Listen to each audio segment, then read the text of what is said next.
Cabinet లో మంత్రులను ముఖ్యమంత్రి చంద్రబాబు అభినందించారు. మోంతా తుపాను సమయంలో మంత్రులు బాగా పనిచేశారని ప్రత్యేకంగా అభినందించారు.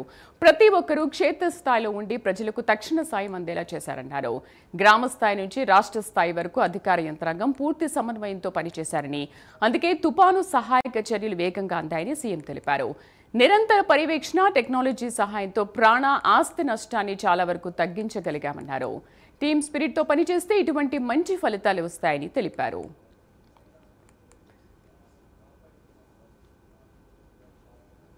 మా కరెస్పాండెంట్ శ్రీహరి పూర్తి సమాచారం అందిస్తారు. శ్రీహరి. రైట్ శ్రీదేవి, కేంద్ర రాష్ట్ర మంత్రులు ఎవరైతే ఉన్నారో మంత్రివర్గ భేటీలో అయితే సీఎం చంద్రబాబు మంత్రులను అయితే ప్రశంసించారు.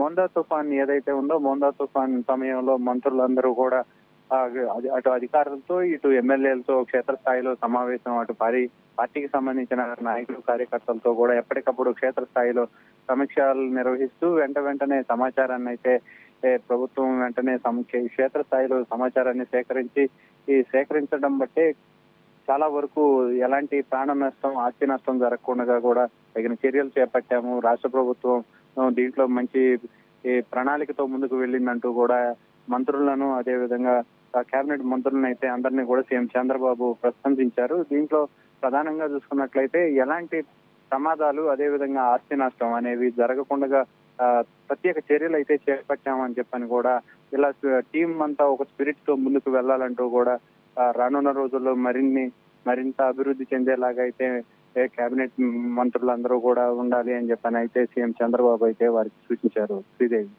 అంటే మోంతా తుపాను సమయంలో బాగా పనిచేశారని కితాబు ఇచ్చారు. నెక్స్ట్ ఫర్దర్ గా ఇంకా ఎలా ఉండాలని సూచనలు, సలహాలు చేశారు శ్రీహరి. ప్రస్తుతం అయితే రాష్ట్రంలో ఎమ్మెల్యేల పనితీరు వ్యవహారంలో కూడా కొంత గందరగోళం నెలకొన్న పరిస్థితి అయితే కనపడతా ఉంది. వారందరినీ కూడా ముందుగా సమన్వయం చేసుకుంటూ అధికారులని, ఇటు ఎమ్మెల్యేలని, ఎందుకంటే కేబినెట్ ఇప్పుడు ఏపీ మంత్రులు, కూటమి మంత్రులు ఎవరైతే ఉన్నారో కేబినెట్ లో వీరందరూ కూడా జిల్లాల ఇన్ఛార్జీలుగా కూడా ఉన్నారు వీరే.